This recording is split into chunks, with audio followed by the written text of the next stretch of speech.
नमस्कार, न्यूज़आर के खास कार्यक्रम में आपका स्वागत है। मैं हूं देवेंद्र कुशवाहा। आज राहुल गांधी ने प्रेस कॉन्फ्रेंस की है। यह प्रेस कॉन्फ्रेंस जो है वो संसद की सदस्यता खत्म होने के बाद ये पहली प्रेस कॉन्फ्रेंस है। इसमें यह उम्मीद की जा रही थी कि राहुल गांधी अपनी सदस्यता खत्म होने के बारे में बताएंगे और उन्होंने बताया भी।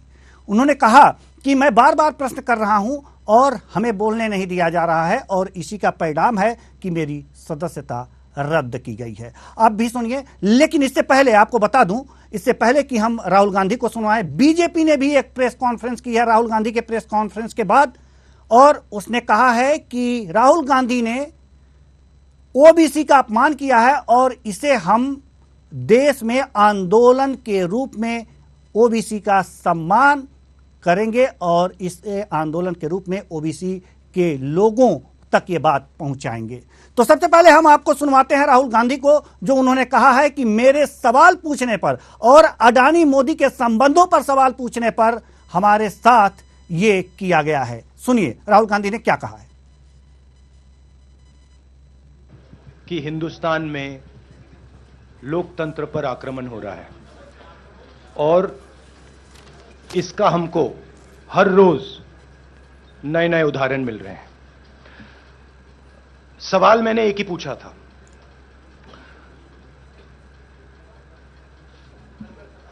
फाउंडेशन पे जाता हूं,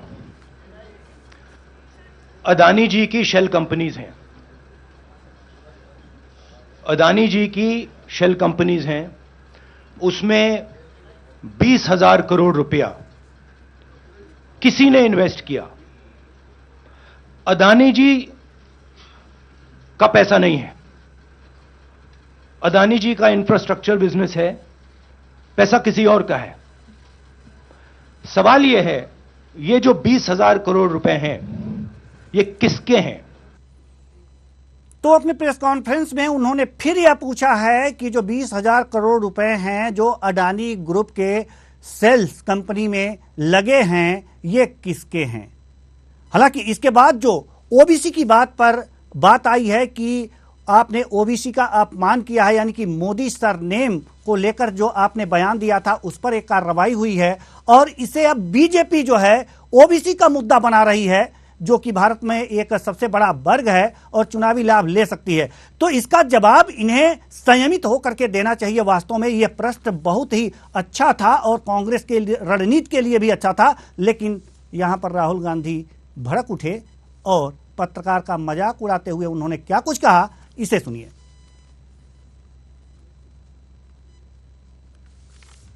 पहला आपका अटेम्प्ट वहां से आया, दूसरा आपका अटेम्प्ट यहां से आया, तीसरा आपका अटेम्प्ट यहां से आया। आप इतनी डायरेक्टली बीजेपी के लिए क्यों काम कर रहे हो? थोड़ी डिस्क्रेशन से करो यार, थोड़ा घूम घाम के पूछो। क्या आपको ऑर्डर दिया है क्या? देखो मुस्कुरा रहे हैं। घूम घाम, मैं आपको उदाहरण देता हूं, आप थोड़ा घूम घाम के निकाल नुकुल के बोलो। देखो ऐसे बोलो पहले, राहुल जी, हाँ, तो please if you want to work for the BJP, then bring a BJP flag symbol here and put it on your chest, then I will answer you the same way I answer them. Don't pretend to be a Pressman.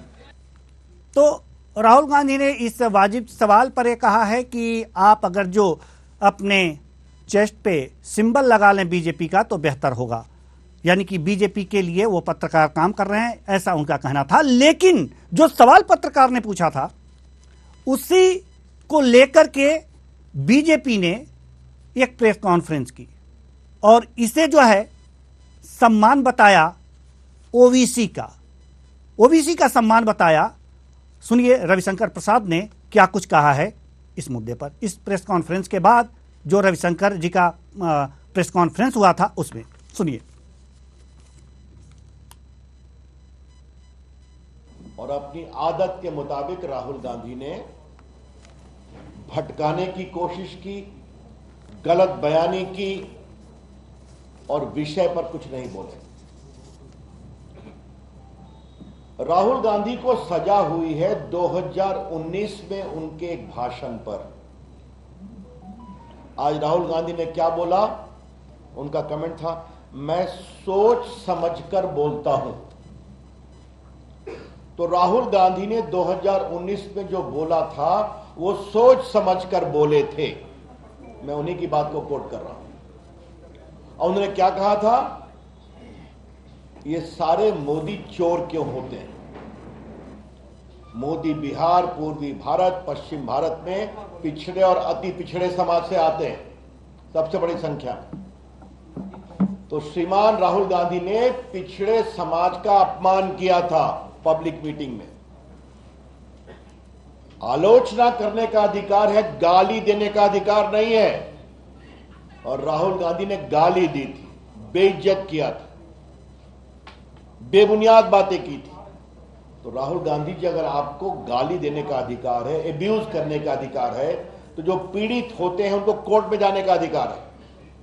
वो court में सुनवाई हुई, उनको भी अपनी बात कहने का वकील के माध्यम से मौका मिला। कोर्ट ने पूछा आप माफी मांगेंगे? उन्होंने कहा मैं माफी नहीं मांगूंगा। तब यह फैसला हुआ है। तो रविशंकर प्रसाद का कहना है कि कोर्ट ने माफी मांगने की बात कही थी, लेकिन राहुल गांधी ने कहा कि माफी हम नहीं मांगेंगे। उसके बाद से यह फैसला आया। लेकिन इसके बाद उन्होंने जो कहा प्रेस कॉन्फ्रेंस में कि इसे पूरी तरह से ओबीसी के सम्मान से जोड़ते हुए उन्होंने कहा कि हम इसके लिए आंदोलन करेंगे। सुनिए क्या कुछ कहा। दूसरी बात, और ये बहुत इंपॉर्टेंट है, कि राहुल गांधी जी कुछ अगर सोच समझकर बोलते हैं तो भाजपा ये मानती है उन्होंने जानबूझकर पिछड़ों का अपमान किया है, और भाजपा इसकी पूरी भर्त्सना करती। और देश भर में हम राहुल गांधी के खिलाफ पिछड़ों के अपमान के लिए जबरदस्त आंदोलन करेंगे भाजपा की ओर से, यह हम कहना चाहते हैं। यानी कि जो अब बीजेपी है इस मुद्दे को ओबीसी से जोड़ करके पूरा चुनावी लाभ लेने की फिराक में है। तो आज इसी मुद्दे पर हम चर्चा करेंगे, और चर्चा के लिए हमारे साथ जो मेहमान हैं, संदीप सिंह वर्मा, बीजेपी नेता, आदर्श कटियार, कांग्रेस नेता, प्रभात त्रिपाठी, वरिष्ठ पत्रकार। तीनों मेहमानों का बहुत बहुत स्वागत है हमारे इस कार्यक्रम में। चर्चा की शुरुआत करते हैं। कांग्रेस नेता आदर्श कटियार जी, सवाल यह है कि प्रेस कॉन्फ्रेंस में राहुल जी से जो पत्रकार ने सवाल पूछा था, बहुत ही वाजिब सवाल पूछा था उसने, कि बीजेपी इस मुद्दे को पूरे ओबीसी से जोड़ करके देख रही है और पूरे ओबीसी समाज का अपमान बता रही है। और यही बात थोड़ी देर बाद जब रविशंकर प्रसाद का प्रेस कॉन्फ्रेंस हुआ, बीजेपी ने प्रेस कॉन्फ्रेंस की, तो यही बात सामने निकल के आई। क्या कहेंगे अब?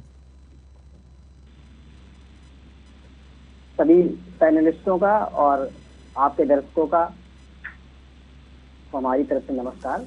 जी नमस्कार। मैं इस मामले में इतना ही कहूँगा, मैं भी ओबीसी समाज से ही बिलोंग करता हूँ, क्योंकि बात मोदी की हुई है पूरे मामले में, और राहुल जी या पूरी कांग्रेस, बल्कि यहाँ तक पूरा विपक्ष आज मोदी चोर है के नारे लगा रहा है, और हम भी इस बात से इतर नहीं कर रहे हैं, हम भी लगा रहे हैं। अब बात आती है ओबीसी समाज की। इसमें ओबीसी समाज का अपमान, जैसा बीजेपी के प्रवक्ता महोदय कह रहे हैं, तो मुझे तो नहीं लगता इसमें ओबीसी समाज का अपमान है। आप देख लीजिए, अभी हमारा रायपुर का अधिवेशन था, कांग्रेस पार्टी का राष्ट्रीय अधिवेशन था। अभी तक जब से देश आजाद हुआ या उसके पहले जब भी कांग्रेस पार्टी के अधिवेशन हुए, उसमें जो भी प्रस्ताव पास हुए, उन प्रस्तावों पर 100% अमल हुआ। तो यहाँ जो हमारा प्रस्ताव पास हुआ, वहां पर 50% से ऊपर ओबीसी समाज, SC/ST समाज, अल्पसंख्यक समाज और जो भी उपक्षित वर्ग हैं, उन समाजों को 50% से ज्यादा रिजर्वेशन देने की बात। ठीक है, वो रिजर्वेशन की बात अलग है, लेकिन जो ये बात कही गई है राहुल गांधी जी द्वारा, और नहीं, मैं उपेक्षा की ही बात कर रहा हूँ जी। उपेक्षा की बात नहीं, यहाँ अपमान की बात है सर। उपेक्षा की बात अलग होती है, अपमान की बात अलग होती है। नहीं, कोई अपमान नहीं है, किसी समाज विशेष का अपमान नहीं है इसमें, क्योंकि ओबीसी समाज से मोदी नहीं है, ना तो नीरव मोदी है, ना ललित मोदी है। ललित मोदी बनिया समाज से हैं, उनके जो परबावा थे गुजरमल मोदी जी, वो बनिया समाज से थे। चलिए, सवर्ण समाज में आते हैं। नीरव मोदी जी थे, नीरव मोदी जी जो है जैन समाज से आते हैं, ये भी जनरल समाज में है।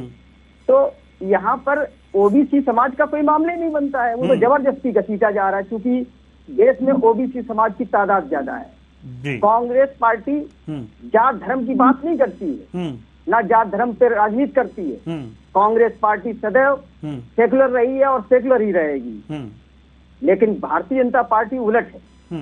भारतीय जनता पार्टी सदैव जात धर्म की बात करती है, सदैव हर एंगल पर जातियों का विभाजन करना चाहती है, क्योंकि विभाजन करने से ही उनका जीत है। ठीक है, ठीक है। आप देख लीजिए, आप देख लीजिए, इस मामले में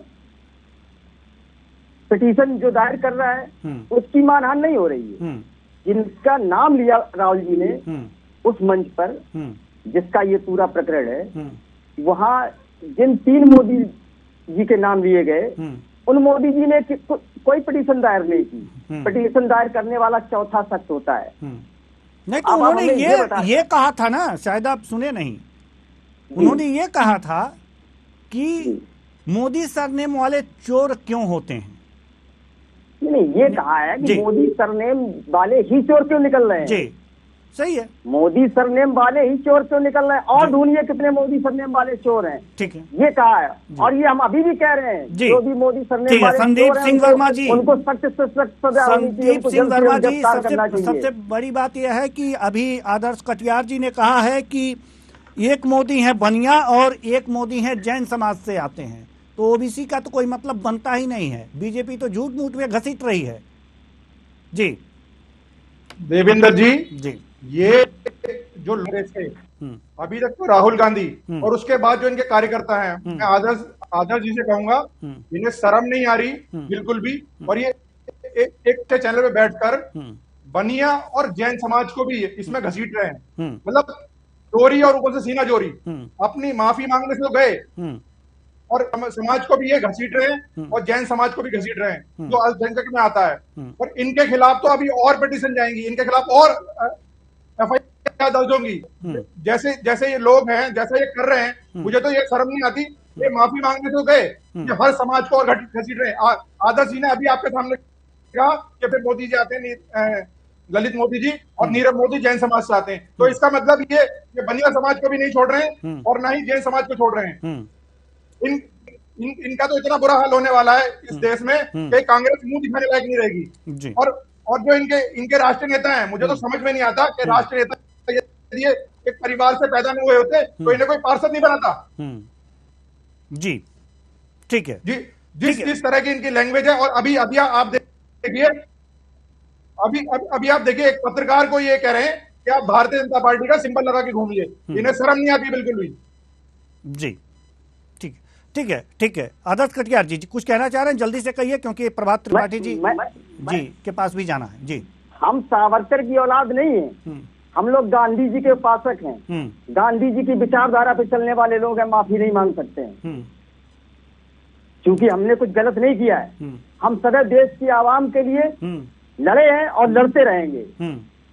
हमारे आवाम के जो भी मुद्दे होंगे, चाहे वो बेरोजगारी का मुद्दा हो, चाहे वो किसानों का मुद्दा हो। बिल्कुल, कांग्रेस को कोई शर्म लिहाज नहीं बची है। कांग्रेस पार्टी समाज का अपमान कर रहे हैं, और आप यहाँ बैठे बैठे न्यूज आवाज में बैठे हुए आप बनिया समाज का और जन अपमान कर रहे हैं।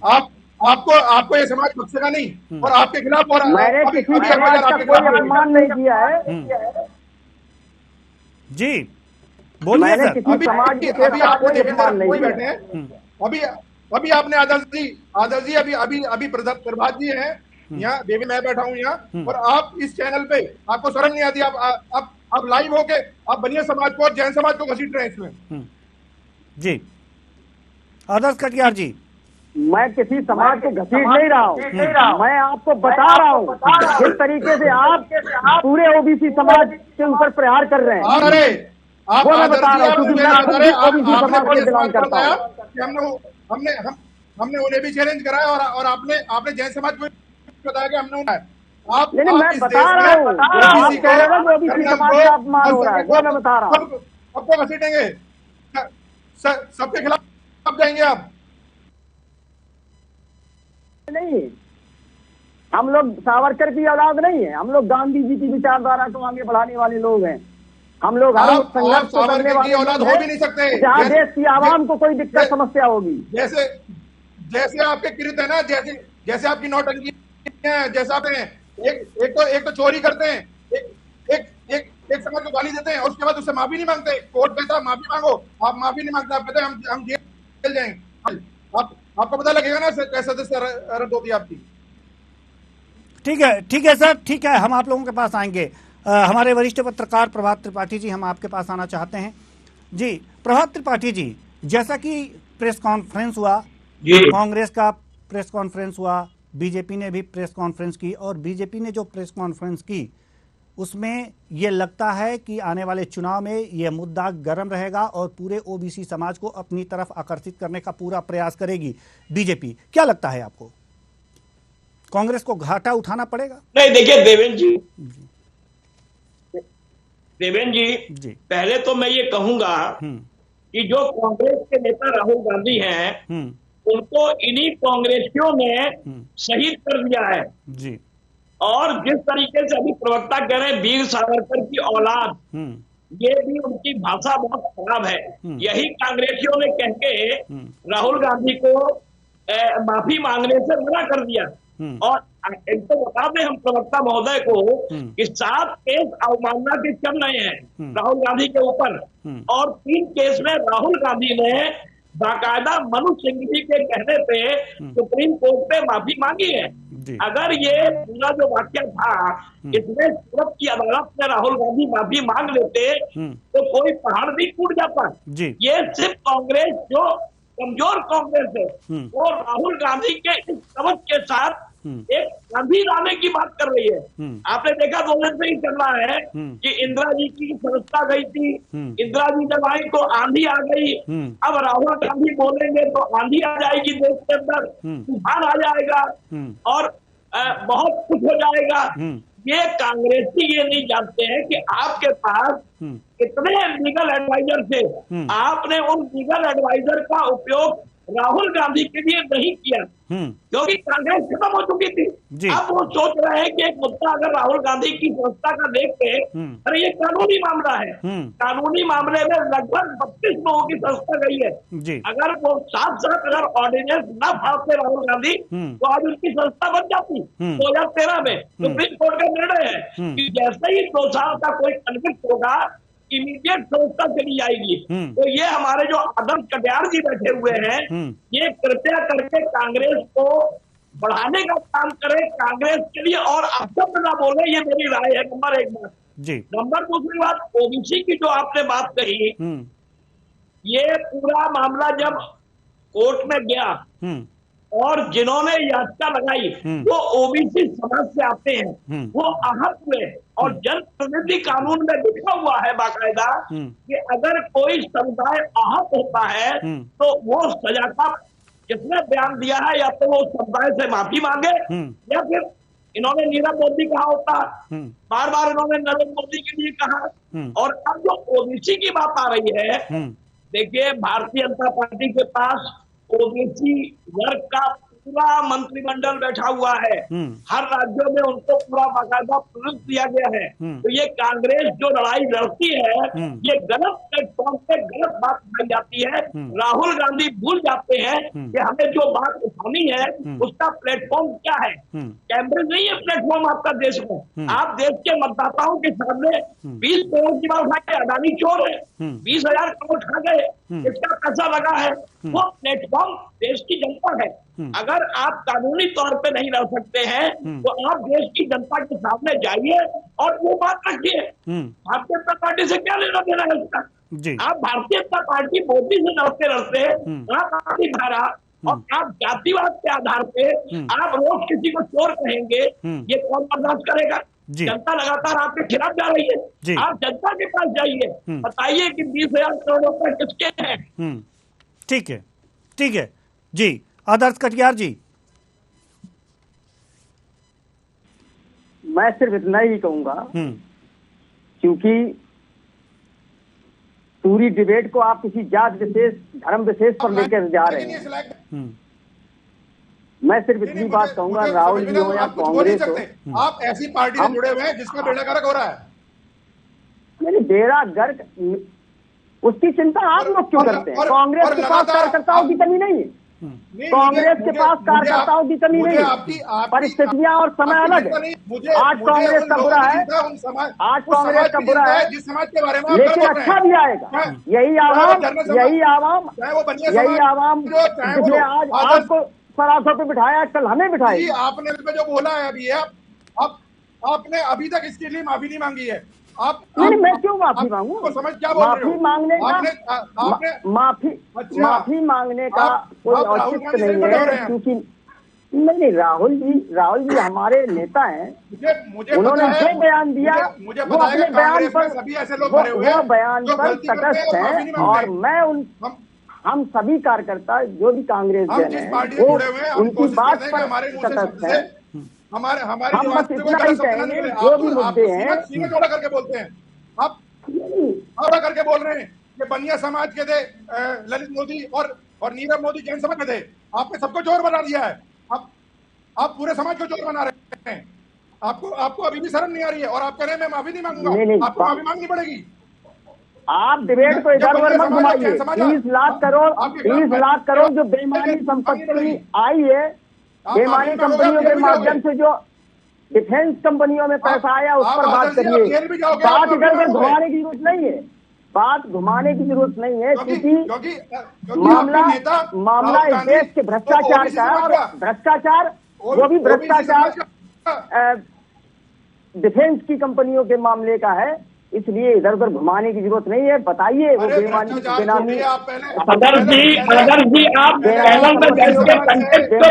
कंपनियों का जो पैसा आया है वो किसका पैसा है, ये बताइए। मैं जैन समुदाय मांगनी चाहिए, नहीं, बिल्कुल जैन समुदाय और बनिया समुदाय से आप इस तरीके की बात कर रहे हैं। मैं तो सिर्फ ये कह रहा हूँ कि आप जो डिबेट ओबीसी समाज तक ले जा रहे हैं, मैं वहाँ बता रहा हूँ राहुल जी का इरादा कुछ नहीं है, जैन समाज के लिए, बनिया समाज के लिए। हम आपको ये बता रहे हैं कि कांग्रेस पार्टी ओबीसी समाज के साथ, दलित समाज के साथ, आदिवासी समाज के साथ, जितने समाज हैं उन सभी समाजों के साथ सड़क खड़ी रहेगी, और आगे बढ़कर हिस्सेदारी करेंगे।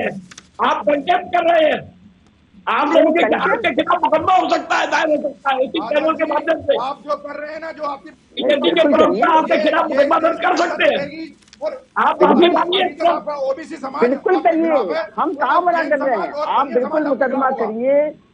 आज राहुल जी के ऊपर मुकदमा हुआ, कल हजारों कार्यकर्ताओं के ऊपर मुकदमा होगा, कोई दिक्कत वाली बात नहीं। कांग्रेस जमने वाले नहीं है, कांग्रेस माफी मांगने वाले नहीं है, कांग्रेस मानने वाले नहीं है, गांधी को मानने वाले हैं। आजादी इसलिए नहीं है कि आप कुछ बोलते हैं, आप प्रवक्ता मुझे लगता है बोल सकते हैं, कानून को जानते नहीं है।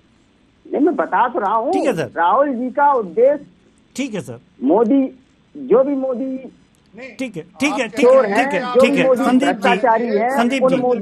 संदीप जी एक सवाल मेरा भी है। ठीक है जबरदस्ती आप ओबीसी की तरफ ले जा रहे हैं। ठीक है कटियार साहब, दो मोदियों की बात हुई, वो मोदी ओबीसी समाज से नहीं थे, वो बनिया समाज से थे, दलित समाज से थे, जैन समाज से थे। इतनी छोटी सी बात को माफी मांगने की कौन सी बात हो गई? ठीक है सर, ठीक है। अच्छा, ये छोटी बात है, आप ये छोटी बात बोलते कटियार जी? नहीं, छोटी नहीं, बड़ी बात है। संदीप जी सवाल आपसे है, कोई मेरे समाज को भला बुला बोलेगा? नहीं, मैं किसी समाज का भला बुला नहीं बोल रहा हूँ, मैं उन दो मोदियों की बात कर रहा हूँ। ठीक है सर, जिन्होंने भ्रष्टाचार राहुल गांधी पे आते हैं, देश की बैंकें खत्म कर दी, 10-10 लाख करोड़ रुपए लेकर के भाग गए। संदीप जी मेरा सवाल सुनिएगा, संदीप जी मेरा सवाल सुनिए, बताइए। ठीक है कटियार साहब, ठीक है जी, थोड़ा सा शांत रहिए। कब ललित मोदी वापस आ रहा है ये बताइए? ठीक है कब नीरव मोदी वापस आ रहा है ये बताइए? ठीक है, ये सवाल पूछिएगा, जनता के बीच भी जाइएगा इसको लेकर के। बिल्कुल, हम लोग जनता के साथ है, जनता। तो रोक कौन रहा है सर? जाइए, जनता को बिल्कुल, बताइए। बिल्कुल। ठीक है, बिल्कुल अब सवाल बिल्कुल। पूछने दीजिए सर, थोड़ा सा सवाल पूछ लेने दीजिए, हमें भी मौका दीजिए आप लोग। ठीक है जी। संदीप जी, सवाल यहां पर यह है कि मोदी जी, जो भी मोदी सरनेम है, बीजेपी बता रही है कि ओबीसी वर्ग में आता है, तो एक मोदी समाज जो है, मोदी समाज का अपमान हुआ है, यह कहा जा सकता है, लेकिन बीजेपी तो पूरा ओबीसी समाज का अपमान बता रही है। मोदी, क्या ये एक राजनीति है मोदी ओबीसी समाज, वोट पर मोदी समाज कब्जा के जमाने लिए के तो- लिए? नहीं, मेरा सवाल सुन लीजिए कि क्या ओबीसी वर्ग पर कब्जा जमाने के लिए, अपनी तरफ करने के लिए ये एक रणनीति है बीजेपी की? संदीप जी। देवेंद्र जी, जी, आपने बयान सुन, लगातार जब से सजा सुनाई गई है, लगातार ये बयान टीवी चैनल पे, ये देखिए कि मोदी समाज को टारगेट करके उन्होंने एक बार नहीं, बार बार बोला है। मैं उस शब्द को नहीं बोल सकता जिस बार बोला है। जी जी, उसके मोदी बाद- समाज और अपमानित उन्हें हुआ है, वो ये ये मानते हैं हम। बोलता हूँ, सोच समझ के बोलता हूँ। जब पुलिस उनके घर पे गई, जिस दिन आप और हम डिबेट के लिए बैठे थे, पुलिस उनके घर पे गई, तो उन्होंने ये बोला कि मैं अपना जवाब जो है वो सोच समझ कर दूंगा, और वो बोलते सोच समझ कर हैं बहुत। उसके बावजूद उन्हें इस बात की जरा भी पीड़ा नहीं हुई कि मैंने एक समाज को इतना भरा बुला बोला, चोर बोला, ठीक है, और क्या क्या नहीं बोला, ये सबको पता। उसके बाद उन्हें उनका हृदय परिवर्तन भी नहीं हुआ, ठीक है, कि मैंने ऐसा गलत एक समाज को बोल दिया है जो ओबीसी से आता है। ठीक है, ठीक है, ठीक है सर, हम आपके पास आएंगे। जी जी, प्रभात त्रिपाठी जी, जी प्रभात त्रिपाठी जी को बहुत कम मौका मिला है बोलने का। या मोदी समाज के लोगों के पास जाकर इन्हें माफी, प्रभात त्रिपाठी जी को बहुत कम मौका मिला है बोलने का। हम प्रभात त्रिपाठी जी से एक सवाल और कर लेते हैं। जी प्रभात त्रिपाठी जी, जैसा कि राहुल गांधी जी ने अपने प्रेस कॉन्फ्रेंस में यह भी कहा कि जो भी मैं बोलता हूं बड़ा सोच समझ के बोलता हूं, क्या सचमुच राहुल गांधी सोच समझ के बोलते हैं? नहीं, देखिए देवेंद्र जी, राहुल गांधी पता नहीं क्या साबित करना चाहते हैं देश के अंदर कि वो बार बार भारतीय जनता पार्टी की फेंकी हुई खिड़की पे और भारतीय जनता पार्टी के पिच पे चले आते हैं। अभी 1 साल है देश के चुनाव का, 11 महीने हैं, अभी कर्नाटक में चुनाव होने जा रहा है। आप एक बड़े पार्टी के एक बड़े नेता है और अभी प्रधानमंत्री में कहूंगा कि आप उस लाइन पे हैं। आपने अपनी पूरी संसद संस्था, आप बार बार वीर सावरकर हम नहीं है, आप वीर सावरकर से बड़ा बनना चाहते हैं, हम माफी नहीं मांगेंगे। 20 करोड़ का ये पूरा मामला है, एक सगुफा छोड़ देते हैं। मैं ये कहता हूँ भारतीय जनता पार्टी के पिच पे आप क्यों बार बार खेलने चले जाते हैं? आपने भारत जोड़ो यात्रा निकाली थी, बहुत बढ़िया कौन था, आप एक अच्छी लाइन पे जा रहे थे, आप कैम्ब्रिज पहुंच गए, वहां पे आपने किस तरीके का ध्यान दिया? अरे भाई, देश की 130 करोड़ जनता मतदाता है हमारी, वो यहाँ तय करेगी कि कौन सी पार्टी सत्ता में रहेगी, कौन सी नहीं रहेगी। जी। आप लगातार 5 चुनाव हार रहे हैं, जनता के बीच आपको जनादेश मिल नहीं रहा है, आप बौखलाए हुए हैं, आपकी परिपक्वता, आपकी मेच्योरिटी जो होनी चाहिए थी एक नेता की, वो नहीं है आपकी। अब आप भारतीय जनता पार्टी को दोष दे रहे हैं। भारतीय जनता पार्टी कोई शक्ति बेचने नहीं आई है, वो राजनीति करने आई है। 24/7 राजनीति करती है। अगर वो ओबीसी के मुद्दे को सामने ला रही है, ठीक है सर, तो आप भी आइए उनके पीछे, ठीक है, पिछले को चले जाते हैं आप। जी, आप अपने बयान जहाँ देने चाहिए आपको, वो बयान आप उनके सामने देते नहीं है, आप विदेश में देते हैं, कहीं आप पत्रकारों के बीच में आप बसराहट करते हैं। पत्रकार को आपने डाल दिया, आपने कहा ये भारतीय जनता पार्टी का पत्रकार है। अरे पत्रकार को सवाल पूछेगा, पत्रकार अगर सवाल नहीं पूछेगा तो लोकतंत्र कहाँ रहेगा? बिल्कुल। अगर आप कहते हैं देश के अंदर लोकतंत्र नहीं है, डेमोक्रेसी नहीं है, तो जिस जनता ने आपको चुनाव चुन के भेजा था, अब आप संसद, आप संसद सदस्य नहीं है, अब आप एक आम नागरिक हो गए, अब आप सवाल कीजिए, कोई दिक्कत नहीं है। ठीक है सर, ठीक है, लोकतंत्र को ठीक है सर, ठीक है सर। जब आप जनप्रतिनिधि थे, तो जनप्रतिनिधि जब चुना जाता है तो इसके मतलब संविधान की शपथ ली जाती है, आपको लोकतंत्र में विश्वास रखना चाहिए। तो आपका बार बार प्लेटफॉर्म गलत होता है, ठीक है, ये तय तो आपको करना होगा। जी, ये कोई भारतीय जनता पार्टी तय नहीं करेगी। ठीक है सर, हमारे पास समय की कमी है, नहीं तो हम इस चर्चा को और आगे बढ़ाते हैं। बहुत बहुत धन्यवाद तीनों मेहमानों का। आप तीनों मेहमान आए और अपने अपने विचार साझा किए। तो कुल मिलाकर के राजनीति हो रही है। राहुल गांधी की संसद की सदस्यता तो गई, अब प्रश्न पूछने का और प्रश्न का जवाब न बोलने का सच्चाई वाली बात भी सामने आ रही है। लेकिन जो बीजेपी है मुद्दे को भुनाना जानती है, और जो इन्होंने बातें कही हैं मोदी समाज के बारे में, उसे ओबीसी से जोड़ करके लाभ लेने के फिराक में है। कांग्रेस अगर इसे अनसुना करती है तो हो सकता है कि उसे काफ़ी क्षति उठानी पड़े, लेकिन अगर सजग हो जाती है और इसका कोई तोड़ निकालती है तो हो सकता है कि मुकाबला कर ले। फिलहाल इस कार्यक्रम में